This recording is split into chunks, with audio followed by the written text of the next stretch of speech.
What's up, everybody? Welcome to the Adventures in Brain Injury podcast.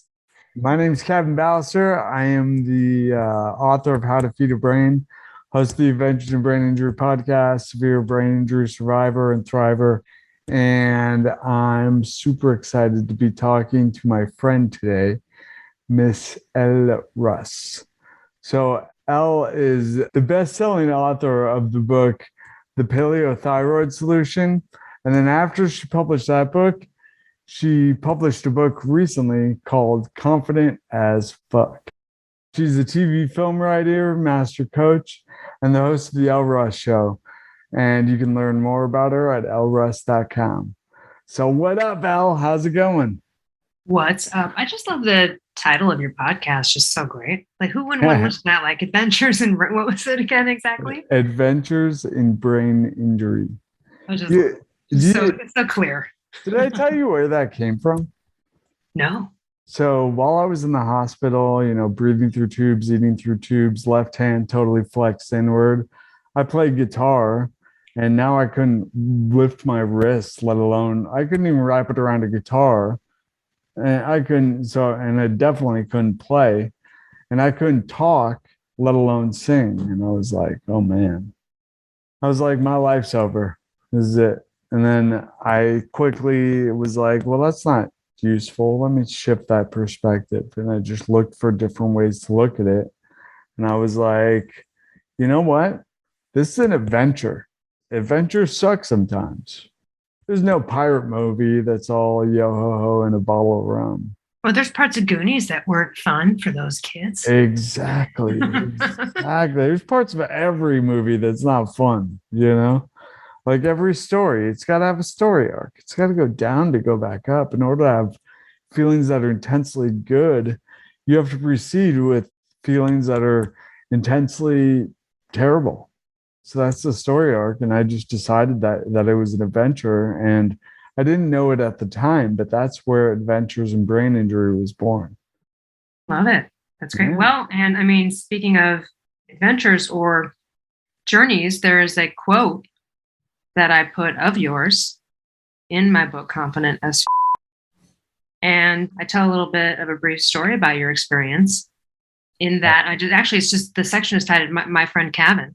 Yeah. And I talk about your brain injury, and then the quote is, your experience is your experience. I will not tell you that mine was worse or better, and I don't even care about comparing the positives and negatives of it. What I can tell you is that you are the hero in this journey, and you get to choose your own adventure in this life. You can choose to see parts of your life as terrible and continue to victimize yourself, or you can become your own hero. You are already a hero to someone, so you might as well make that someone yourself. Bam, Kevin Ballister. But that's the same thing. Like, yeah, that journey, that adventure. Yeah. Yeah. Adventures in Brain Injury. Yeah. There it is. Well, enough about me. Let's talk about you, Well. So what got you into the whole health space? It was really unexpected. And like a lot of people, it's because I had a terrible health problem, which was hypothyroidism. And no one could help me. Went to so many doctors, live in Los Angeles, and everyone either steered me wrong or misdiagnosed me. And I had to figure it out myself. I had to do that myself, which, by the way, not fun. Feel really abandoned because you're like, you all went to medical school and not one of you son of like, are you kidding me? And so I had to do it myself. And so therefore became sort of an accidental thyroid expert. And, I had been a comedy writer and actor. Like I had no designs for writing nonfiction or being a part of health, but I still try to live a healthy life and all that kind of stuff. But then this came and ruined my, many years of my life. And so anyway, I fixed it myself twice in 10 years, 2 different bouts without a doctor, and then wrote the Paleothyroid Solution and, became paleo and primal because of meeting my mentor of 10 years, Mark Sisson, who ended up then working for, and he published my book. And so I got into it sort of accidentally, but it was perfect. Now, before I even pitched the book to Mark, I had been kind of coaching people. Like I'd run into people all over the world with a thyroid problem. And I'd be like, oh, well, did your doctor test this? And oh, here, what's your email? I'll email, you know what I mean? Like I was always kind of helping people out. And my friends were like, you should like write a book on this. Like, you know what, you're like, what the this is happening all over the place. And I thought, yeah, maybe someday. Yeah, someday when I'm done doing this stuff over here. And then the opportunity showed up. And really what it was is noticed the significant differences in living in an ancestral paleo primal lifestyle and how it corresponded to the thyroid and thyroid hormones and how they metabolize in the body. And the light went off. Because I mean, before when people had said write a book about it, I was like, well, yeah, but I don't know that I have anything new to say. Then like the great book Stop the Thyroid Madness that's been out there for years. And that woman's amazing, Janie Bulthorpe. And she helped me save my own life at one point before she even had a book. But then I realized that day when I made that connection, it was like I was compelled then at that moment. It's like my brain had connected what was going on. And I was like, hold on a minute. And I also saw that no one else had even presented this theory or explained it in this way. And then it became a bestseller. And, I've been helping people all over the world with that. And that's kind of how I got into it. And so grateful to learn from so many people like you and all of different colleagues of ours over the years, fellow authors, podcast interviews, right? Interviewing awesome people. And I feel so blessed to be around so many people who have amazing knowledge in the area of health. And I know you and I have we've even had private conversations ourselves about certain things. If you have a friend or someone you know is going through something that I might know about or whatever. But so it was really accidental, man. It was never really a plan, but it becomes kind of a passion when you're hit over the head with some that only you can figure out. And then you feel like you want to tell the whole world because you're like, you're all getting jacked up for no reason over here, man. You're all getting, you don't even, And so I'm really glad to be a part of that and launch that mission again and respark, almost reignite and kind of top off, I think, the work of what Janie had already done and sort of, you know what I mean? Wrap it up in a different way that was absolutely valid. This really speaks into a framework that I present, which is just like when you're hit with a debilitating condition of any sort, you're no longer unlike a doctor who's studying to pass a test or get a degree, you're studying because your life depends on it. Like your life depended on you understanding how to heal yourself. And, and my life depended on me understanding how I could heal myself. And as soon as I started to regain clarity, because after my injury, I was being fed corn syrup, fortified corn syrup, right? And going through the whole medical system, getting pumped with corn syrup, soy protein isolate, corn maltodextrin, calcium caseinate, canola oil for breakfast, lunch, dinner, and then 2 snacks for months, right? And then switching to real food, and then doing an elimination diet, leaky gut diet, elimination diet, and suddenly regaining clarity. And I was like, whoa, wait a minute. They didn't say anything about nutrition. They said, eat a healthy USDA approved diet. And I was like, all right, USDA. Go ahead. Were you also, if I'm correct, were you also doing like high doses of omega-3, right? Which they would have thought was crazy, but wasn't that one of the things that you implemented? Don't say anything. Yeah. Actually, my aunt was sneaking in some high dose omega-3s, doing B12 shots, underground. Yeah. It was some underground nutrition. And thank God for that, Yeah. And these days I work with folks and show them how to get the treatment they choose without needing to do it behind the doctor's back, But it's like, the USDA, that's basically any institution that receives government subsidies and also serves food needs to at least pretend to be doing it by the USDA standards, which means they gotta have like posters up that are like, this is how you eat a healthy whole meal, But the thing is, well, it's interesting.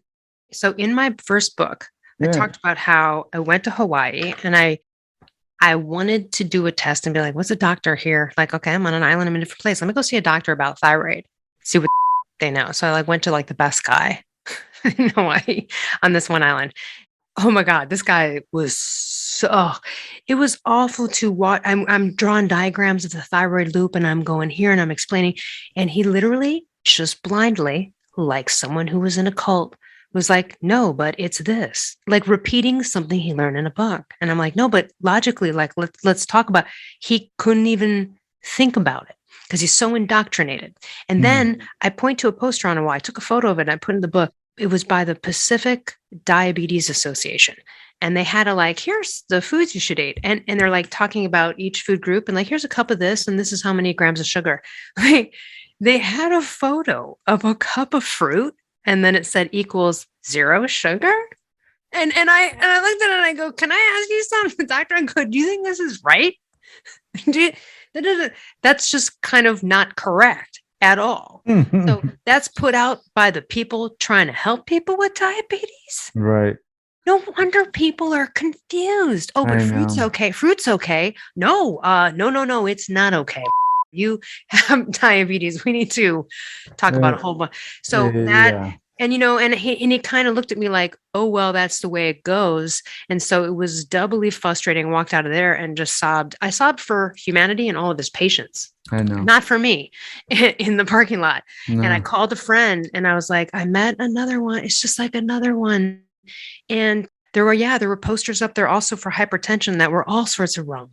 And and so, yeah, it's just sad. Yeah, it is just sad. I mean, I've been doing a lot of work with navigating the medical industrial complex, which is tied right in with the nutrition aspect of things. I mean, so the USDA, by the way, if you go to their website and you go under what we do, or no, you go under about us, and then there's a tab that says what we do. And under that tab, it says, we have a vision to provide economic opportunity through innovation, helping rural America to thrive. So this is not about human health. This is about economic opportunity for rural America.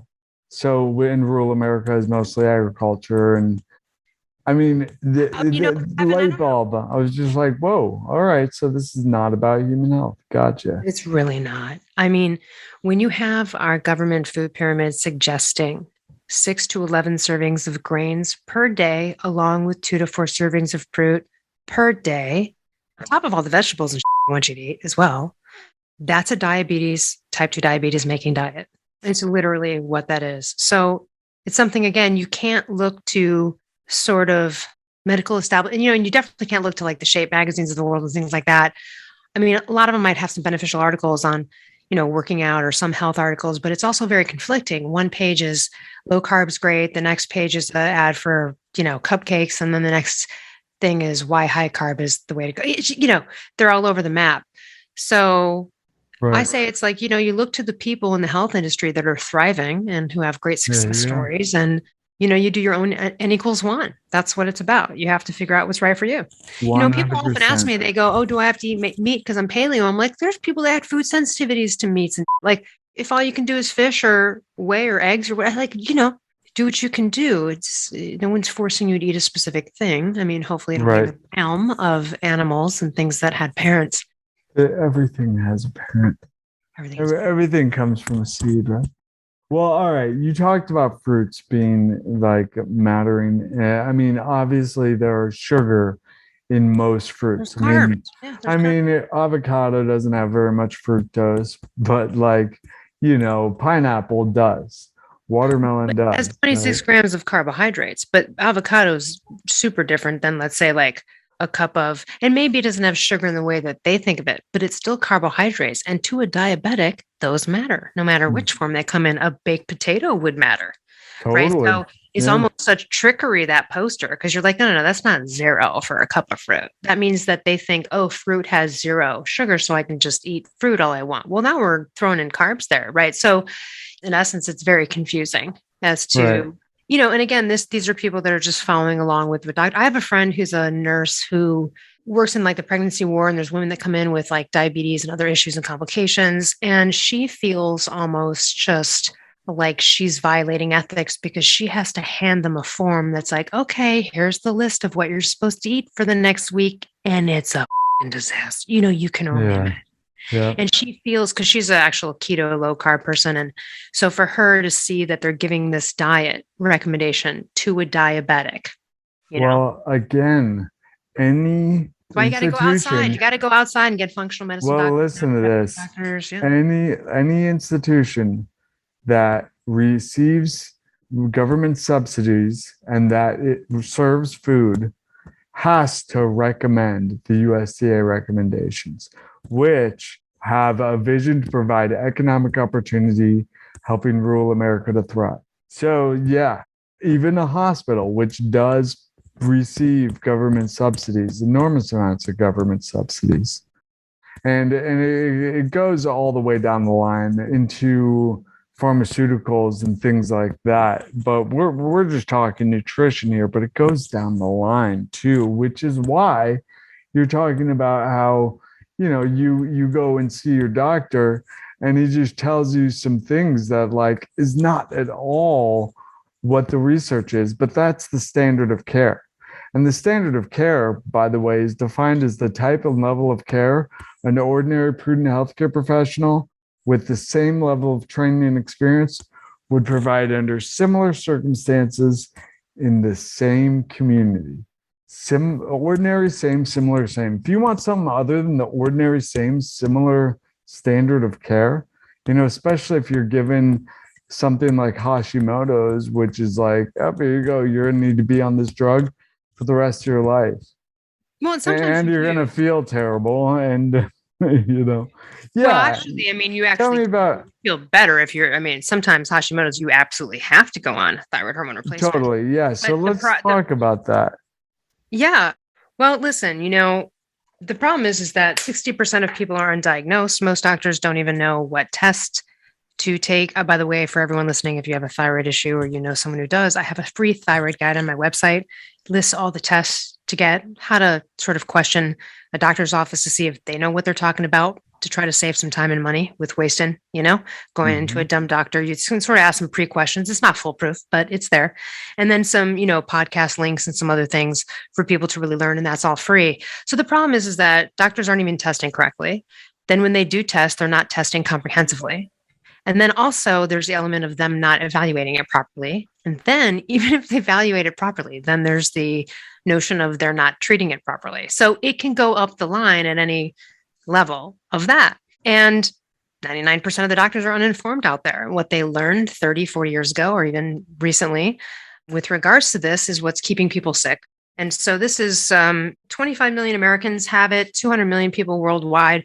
The number one prescription in America is just one brand name of one thyroid hormone. That's one possibility of something someone could take.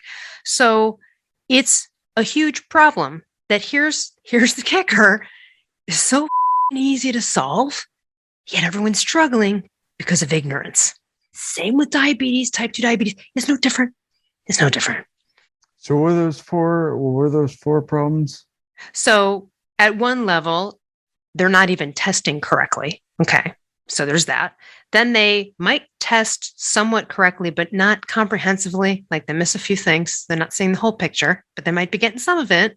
And then you can have someone who even tests comprehensively in the right way, but yet maybe they're not evaluating it right.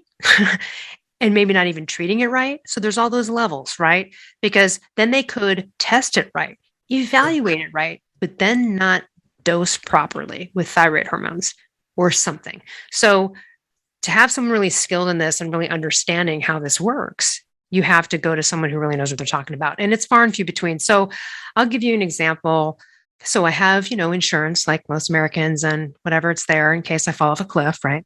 But I also do the regular checkups, right? You go in, you get your blood work. And so I had my functional doctor, who I go out of pocket for, give me a list of things to test. And I brought it into the standard, regular, whatever doctor, right? Now, this doctor, I look at her and I'm really honest. And I said, hey, look, I handed her my book. I wrote a book about uninformed doctors. So I just need to start there. And I said, I don't want to come off like I know more than you or anything else, but I am an expert, at least in the area of thyroid. And I usually work with a functional medicine doctor 2 hours away, but he and I sort of evaluate really more tests than maybe you would take. Here's a list. Do you mind taking these tests? And she looks them over and she's like nodding, and she's done looking at it and she goes, I have no problem ordering these tests. I don't know what some of them are. I'm glad she was honest about that. But I bet you $1 million right now that she did not go home and try to figure out what that was. Probably didn't learn it. Right. Probably didn't look into it. Probably didn't go, she wasn't geeking out. She didn't have time. She got 15 minutes of patience. She's done with school. She did her job. She learned all she needed to learn. I guarantee you, she did not go look into that. But I'm glad she was honest and admitted that she didn't know. And I was glad that she agreed to take the test. That's the minimum that I could ask out of that situation. And I got the best result you could get out of that situation. But it was, a moment where I left and I was like disheartened because and that's what my doctor says in my book in the Q&A in the back of Paleothyroid Solution is, he's like, when you were in medical school and stuff, you used to geek out on this stuff and you're problem solving. It's like, fine, you're into it. He goes, I don't know what happened to these doctors, but they're so indoctrinated and they think they've learned everything they needed to know. And so that's why the functional medicine doctors and the other doctors are out of pocket and won't beholden to any insurance company dictating how they practice medicine. Mm-hmm. Then you're usually going to get more in-depth, better care and doctors that are willing to, quote, practice with you. My doctor also said as well in that Q&A, nowadays, they're just training doctors to prevent getting sued. This is a practice. You have to also take chances and experiment. If something you haven't learned, but evidence leans toward it, you have to look at evidence. You have to take something seriously from a patient. And my doctor does that, but he's also has the ability to do that because of his time and what he charges. And so that's the kind of care you need, and you have to go out of network for it. Now, for the one down the street that's a dum-dums, hey, that's cool. I'll come in. I'll get my shit tested from my, I'll talk to my other doc about it. Don't even care. But thank you very much. At least I'm using something for my insurance while everything, you know what I mean? And I get that thing out of it. That's great. Other than that, you're going to get a pill or a prescription. And if you're looking for overall optimization of health and anti-aging, you're never going to find it in a regular practitioner ever. Just don't even think about it. Don't even mention that you're taking a vitamin. They'll laugh in your face. Yet they're probably taking a vitamin too. Well, ask them. No, but my dumb doctor down the street, you ask these doctors hey, we test my B12. They laugh in your face. They're like, what are you talking about? Right. Don't believe in it. So, and this is what's important. You either empower yourself and know what you're doing and go in there knowing more than the doctor, basically, and telling them, all right, this is what I need this test, this test, this test. And they can be like, I don't even know what that means, but sure, okay. And then it's up to you to understand and interpret the tests, which I know you supply all sorts of amazing resources to help people to Sherlock Holmes their thyroid problems and figure out what's going on, what they need, and how to fix it. Or here's the thing. Go see a functional medicine doc who can teach you that stuff. Yeah, that's what I do. Empower people to. Here's the thing. No one completely gets off the hook, even people, and listen, it's no different in Brazil, Saudi Arabia, Sweden, Portugal. I've talked to people all over the world. This is the same everywhere. The same level of uninformedness is the same. It's universal. It's darkly comical how it's just the same stories, but just people all over the world. So the story is the same. One of my clients has ever gotten away with is not being able to grasp and understand with me. That's the point, is to work with me to, yes, I give them options for what they go back to their doctor and go, this is what I think we should do. But you have to learn about it. If you get diagnosed with some please learn about it. I'll help you. Maybe someone else will help you get a coach, whatever your thing is, learn about it. You cannot. And by the way, if you don't, I'm going to tell you right now, you're setting yourself up for failure later, because you could be better off maybe than you are now from something you don't know because you're not looking into it and you're following something else. And that usually is the case with the thyroid people. So their doctor doesn't know what's up. Then the person's like, well, I'm depressed. I'm like, I don't know, I'll give you Prozac. It's not your thyroid, because they're not testing it right. They're giving them a wrong level of medication or whatever it is. And so now they're on another pill, or now something's happening. And The disease is being blamed because the doctor doesn't know how to fix it because it's easy to fix, but he's uninformed and doesn't know how, which is really the greatest tragedy. Same thing with like type 2 diabetes. It's like my friend's father's about 400 pounds and he's been a diabetic for a while and shoots insulin. And my friend was with his dad. His dad reached into a candy bowl and my friend's like, Dad, dude, should you be eating like a handful of candy? You know, you have diabetes. And he's like, well, whatever, I'll just shoot more insulin. So, This is now America. that's not everybody, but Right. those are people who, and again, I also want to give a little compassion. That's a major food addiction. That's an addiction. That's almost like Totally. heroin. It's almost been like heroin. I'm gonna give people a little bit. You don't usually lose the farm, but when you're diabetic or you're heroin, you lose everything. But you know what I'm saying? I have compassion for an addiction that they unbeknownst gave to them, that they don't understand a world that they could live without that food addiction. You and I know that we can, but they don't, not everybody. You have to want to. But we do know with type 2 diabetes how easy it is to reverse it. We know this. Not type 1, of course, but definitely type 2. And even with type 1, people getting their insulin down to minimal amounts based on diet and lifestyle. So it's the same with thyroid. It's easy. The answer's there. People are doing it. I'm doing it. My clients are doing it. Everyone's doing it. But then the mainstream world and these doctors and the system, Kaiser Permanente doesn't even test a test that's critical for thyroid. Canada doesn't even test. What test is that? Kaiser Permanente does, or is just Kaiser now? Whatever. Kaiser does not test free T3. Like they just don't even they just don't even test it, which is the most critical almost. And then I probably not reverse T3. And then Canada does not test reverse T3. You have to send it to the States somewhere. They don't even test that. So it's just dumb because it's just like such a solvable thing. And frankly, I'll be honest with you, this would be helpful to the pharmaceutical industry. If you could just get more people treated or treated properly in the right combination of hormones, then you'd have happy, unhypo people walking around. But if your doctor is screwing up and not giving you the right thing or giving you something that's actually making it worse, and you're suffering and you're just going, I don't know, I guess I just can't fix my thyroid problem. It's been 10 years. And I'm going, no. That just means we're all dummies. Everyone's a dummy around here. Let's just smarten up whoever needs to make these decisions. Let's get people educated here. It's that easy. It's really easy.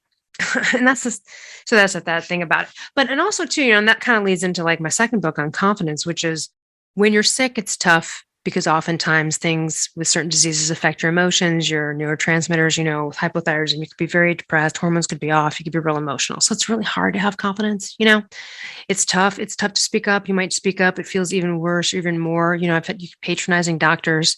You may walk out of there crying. Like it could happen even more easily with someone who's hypothyroid and sensitive. You know what I mean? Adrenal fatigue. Yep. You're just a wreck. You're just an emotional wreck. Oh, man. And so that's tough. You still do, though, have to do it.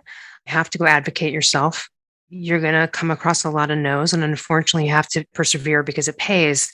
Perseverance does pay. However, it's really tough because you almost don't have the wherewithal to fight for yourself to get better. It can be a very tough situation. You still have to exude it. You have to fight for yourself. And it's like anything, like you said earlier, your life depends on it. So you end up having to do it. But in general, I would say that the more you can optimize your health in general as a person, the more confident you're going to be. And I'm not just talking about how you feel in your own skin and your body, but I mean in the way that your brain works, right? In like the kind of stuff you write about. You're going to have more motivation and creativity when you're not passing out at 2 p.m. every day because you're just exhausted or whatever the story is. So in terms of optimizing health, I think confidence is important. You can also be very unhealthy and be very confident, but I still would say that the two should try to go hand in hand as much as possible, because people who can still be confident and maybe have health issues, or let's say like be really obese, they might have still some self-esteem issues, perhaps, maybe not. But either way, there are people who can be. So it's not like you have to be fit to be confident, or like not at all. But I would say that just as far as the way the brain works and your blood chemistry and what it does to your brain and your emotions and your mood, that will make you a more consistent person and also have longer, stronger stamina mentally to be able to like go out and pursue your dreams.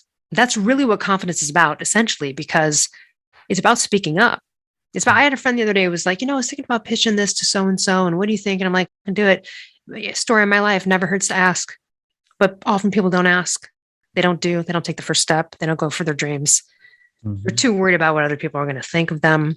They're too worried about how dare I, who do I think I am in whatever endeavor it is. or they're confident in an ability, but not in putting it out there. Like they know their shit, but they just can't seem to go out and share it. Well, that's not good either, man.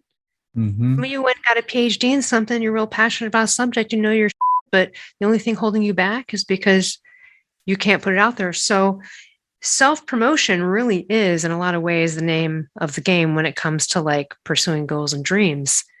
And it's speaking up and it's being a self-promoter. And I don't mean in cheesy sales way, because I hate that. You know what I mean? I've never tried to hard sell anything on anything I've ever done, coaching wise or anything. Like it's just, there's no way. And I know people are like that. So it doesn't have to be gross, but really confidence is the sum of the thoughts you think and the actions you take. It's not an anchored, inherent quality. There might be some people that are a little bit more inclined to it, of course, had maybe a different sort of upbringing or a way of being as a youth that fostered more confidence. Absolutely. But it is attainable for everybody because it really is the sum of those two things. Because you can also have kids that really grow up ultra confident with great families, blah, blah, blah. But then at some point along the way, they got shot down so much in life, whatever their story was, that now they're not. So it really, so it's like, right? It's like fair weather confidence. So it's what you decide it is. And so it's attainable for everybody, even the shyest people I know. I have someone I know who's so shy, didn't have their first friend until they were 35 years old, debilitatingly shy, went to therapists forever, had to actually hire a social coach to take them out in public to a mall, to like get them to just go start conversations with employees at stores. It was bad. It was debilitating shyness. You would laugh your ass off if you met the person today. And I said, that's what I was talking about, because you would not even believe how extroverted and outgoing. It's almost like it's impossible he was ever shy. Impossible. But it's not. So that's a ground zero situation. Most people aren't there. But even in a ground zero, debilitatingly shy situation, you can overcome it if you attend to it. Most people are not there. Most people just, now, if you have a lot of confidence or you're listening and you're going, I already got confidence, I would say, okay. But then as someone who also feels that way, I would say there's things that need to be refined about that possibly, because we have pitfalls too. And so we have a lot to learn from people that are seemingly less confident. And by the way, you know, everyone listening, confidence is really not about outward speaking. The quietest people in the room are some of the most confident because you ever met. I know people just be like sitting at a party corner, just silent. Just people be like, oh, I feel bad for that guy. I'm like, yeah, him? No, yeah, he's enjoying the shit out of himself right now. He's just, you know, just comfortable, just people watching, whatever. And it's so interesting, right? And so that's the goal, right? Is so that my goal anyway, is that everybody feels comfortable wherever they go in this world with confidence. That, you know, when I walk into a room, people go, I bet you never have issues. And I'm like, I don't, because I walk in a room like I own them. And that sounds cocky, but I want to clarify and say, not because I'm trying to dominate it, because I don't care, because I may speak to someone, I may not. I may learn something. I don't care what people think of me. I don't need people to give my resume. I don't need validation. I don't need to tell anyone I'm not a best-selling author or blah, blah, blah. I don't care. I'm not there to prove anything to anyone. I'm just comfortable in my skin, observing the scene, maybe not even talking to anyone. And I want everyone to feel that level of enjoyment, even being a stranger in a room, like the room full of strangers, which is like one of my favorite things to do, just walk into a place, like not know anybody. Just like, I don't know what's going on here. Like, I'd be a great party crasher because I would just be like so comfortable with it. So I want everyone to have that feeling of comfortability with themselves and in this world, and also being able to speak up when your boundaries are violated. Being able to speak up also is being able to establish boundaries with people. You have better relationships with people. Confident people, don't have a lot of drama and don't have really any issues with confidence and self-esteem. And everybody could get there. It's just a game that has to be practiced. And it's the small steps. Speaking up's never fun. It's going to be awkward. It feels gross. Your heart rate's going to go up the first time you do it. Sometimes for me, it's not comfortable if I rarely have to do that. But if I do, cortisol's raising, you feel it. But it has to be done. So you can start small, baby steps. I'll give a good small example. I had a woman in my confidence course who had been going to the same hair cutter for like years. And she brought up the fact that she goes, well, I don't like the way she's been cutting my hair the past couple of times, but like, I'm not speaking up and saying anything about it. She's like, I want her to cut it like this. And she's cutting it. I want her to cut it like X. She's cutting it like Y. And I said, well, why haven't you said anything, whatever. So I said, all right, well, and now here's for everyone listening out there that has trouble speaking up, this is like the main jam. You'll totally get this, Kevin. it doesn't have to be a negative confrontational thing to bring up something you want or to draw a boundary. It really doesn't. So No. for her, you don't have to go into that and be like, hey, look, you really haven't done what I've told you to do. But like, that's, brutal. Like, what? Now you're just attacking the person. You're saying that. So I said, why don't you go in there and something like, oh, hey, you know what? I've been thinking about, I want to try out the look where it's an X look. And I know it might take a few cuts, and I know you've been cutting it like Y. So can we just from here on out, like I want to try the X thing, if you could do that. And then in these situations, when you have to speak up like that, I asked her a second question before I suggested what to say. I said, do you have a long relationship with her? Like, do you know anything that you could ask her about or talk to about from the last time you were there? And she goes, oh, actually, yes. She had given me a bottle of conditioner that I really liked. And I go, great. So then here's the script. You go in, hey, I noticed we've been doing it Y. Let's do it X. Let's cut it like this. So I want a blunt cut, not a straight cut or whatever it is. And then right after you just declare your thing in like that, whatever way, you go, oh, and by the way, love that conditioner you gave me. Just cut right to, yep, you're out. Get right. You know what I'm saying? Just scoot out, scoot on to another topic, immediately get out. Those are for the people that are uncomfortable. And again, it didn't have to be a, hey, look, like I asked you once to do it this way and you didn't listen. And then you've just been cutting my hair. Like, oh God, you don't need to get into some uncomfortable weirdness. It doesn't have to be a downer. It can just be like, oh, hey, why can't it be presented that way, Kevin? Why can't you just, right? So I think a lot of people, when they speak up, they're thinking it has to be a negative thing. And I would like you to just check yourself the next time you do it and say, can I do it in a different way?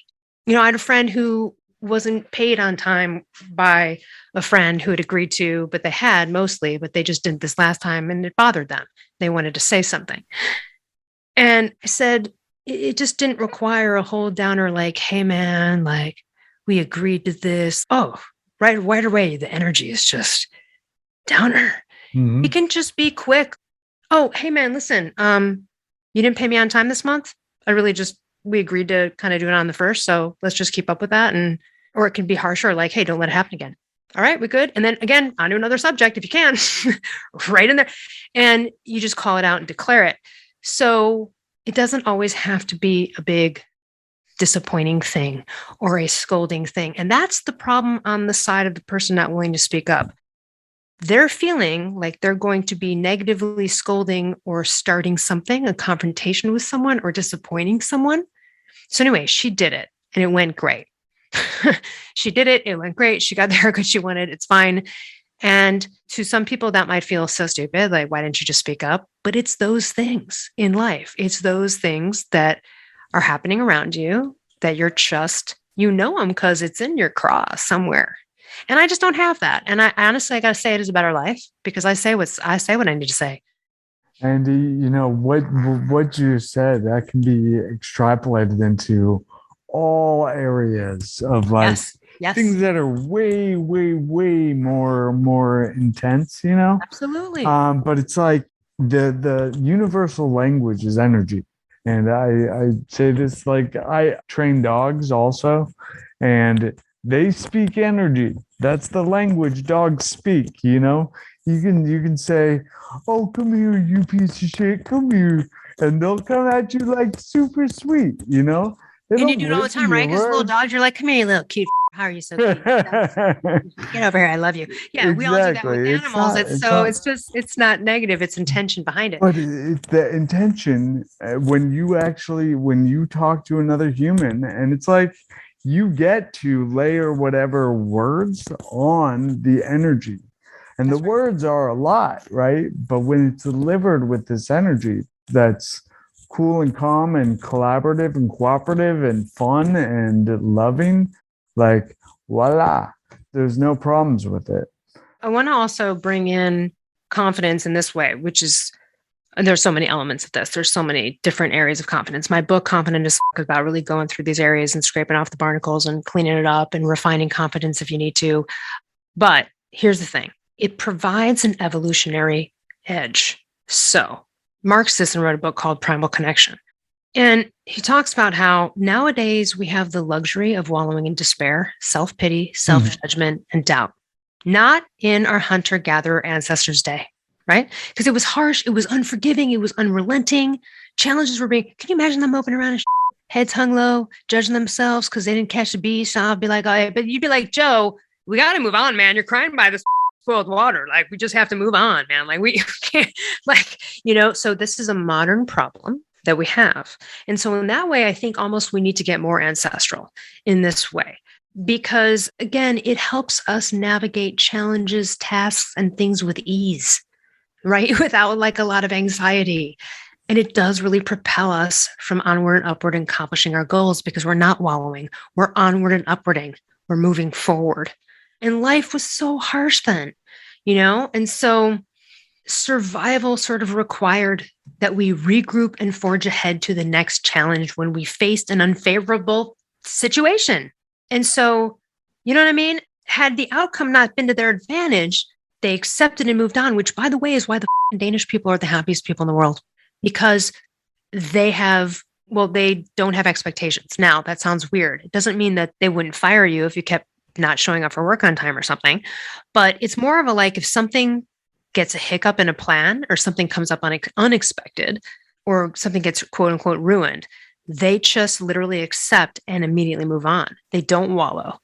And so they almost have that more ancestral edge of accepting challenges, and they're happier people for it. Now they have other things that make them really happy and they have a great society, but that's part of it.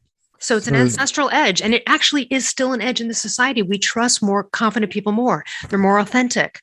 They tell it like it is. That's why con men work, because they have a level of acting confident. So they get you to trust them, right? Because they're confident in whatever they're presenting. Now that backfires usually on them and everyone involved. So that's a misuse of confidence, obviously. And I would say that it really isn't true confidence, because that person probably is still on the inside, can't get away with that yucky stuff going on in there based on what they're doing. But again, it is something that you want, and it is something that really successful leaders have. And it also makes life easier and more fun. It just does. I just can say that. I don't know. I feel that because because of all the people I coach and I work with on this, I see the struggle and I understand it. That's why I want to help people with it. And so that's something that's sort of always been a part of my life too, is it's like almost like before the thyroid book, people would ask me things. I'd coach them on confidence and other things, or speaking up, or getting the raise with their boss, or being able to like stand up to a bully or whatever it was. And it was such a theme. And so I thought, this is something I really is near and dear to my heart, because it's so important for people to cultivate, because so many people are missing out on stuff just because they're lacking confidence. That's so true. That's so true. And I like how you tied it with health also, with like, when our body's healthy, our brain's healthy, and our emotions are healthy, and our confidence is there, and our energy's more aligned, and it's just more on point, And what I realized as I was learning how to feed my brain is that in order for my brain to be healthy, everything needed to be healthy. My whole body needed to be healthy. Inflammation anywhere in the body releases cytokines, which are small enough to cross even a healthy blood-brain barrier, which can potentially inflame the brain, and which can inflame the gut and lead to all sorts of problems, So that's what I realized through that. And I think the confidence piece, and just being able to see like, this is a spot that people need help with, and they keep on asking me. So I got to write a book about it. And so glad you did. I love that book. Awesome.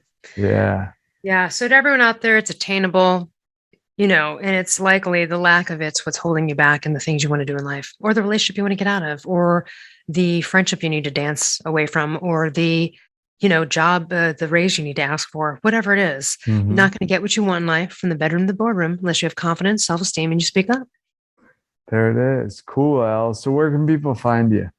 You can just go to elleruss.com, and you can go to the free stuff tab. And I have a free guided meditations and affirmations audiobook that's free for everyone, and also a free thyroid guide.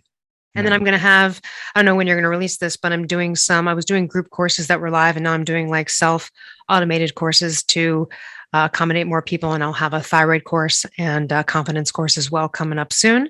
So look out for that. And that'll all be through elleruss.com, and then ellerusshow.com, or anything thing you see online where I interview people every week. And then in the new year, I'll start to do more solo episodes where I talk about certain topics.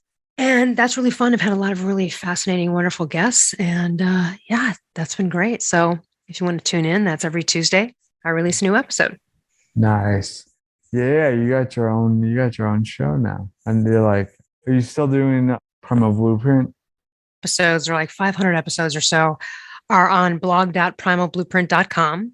They're also probably still under the podcast app, but it's now changed over to Primal Kitchen because Kraft Heinz bought the company a few years ago. So then when I decided to go do my own thing, because I'd been hosting their podcast for, I don't know, I think 6, 7 years, they were like, all right, well, then we'll just rebrand it as Primal Kitchen.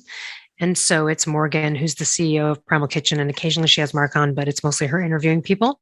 So anyone who was subscribing to Primal Blueprint will, they automatically saw that the picture changed or whatever. So they're doing that and that's still going. But yeah, all those episodes are still there and they always will be forever. And they're pretty much likely if you scroll down, they're under the app or they're on blog.primalblueprint.com.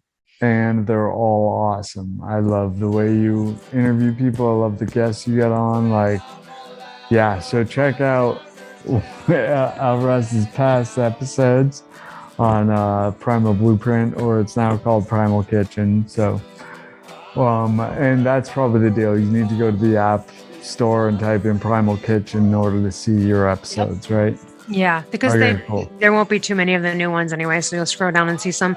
There's also a last episode with Mark that's really great. So if anyone wants to catch that, that's awesome. Yeah, we kind of sum up like the decade together. Yeah, we sort of sum it up in that. It's kind of fun. It's a really interesting interview. Yeah, I would love to hear that one. Mostly because you learn a lot about Mark and sort of the trajectory of how we met and knew each other, and then sort of, the whole thing. Because I started working for him before he even started the Mayo company or, started even getting into food. So it's been just really amazing journey. And of course, still close with him. He's still always going to be my mentor. I house sit for those players when they go out of town for their doggies because I love them. And yeah, so they're just like fam. And it's great. So yeah, anyone can just reach out. I'm mostly on Instagram, but I'm on all the different social media platforms. And my books are on Amazon. Yeah, Confident is. I also have a manifestation journal for confidence, self-esteem, and gratitude, and manifesting. And if you're into the law of attraction, things like that, that's a lovely journal. So it's just called the Manifestation Journal. But all my books are on Amazon. And again, that free audiobook with 2 guided meditations, one on healing and one on abundance and money. And then the confirmation tracks are on confidence and also I think, on abundance. And those are just free. It's a iTunes, like iBook, it's an audiobook, and you can just download it for free. Just go to my website. Man, Elle, you're so cool. All right. Well, good chat with you. Thanks for having me on. So good. So good. Love you, my friend. I'll talk with you soon. You too. All right. Someone take me to a doctor, then take me to a church.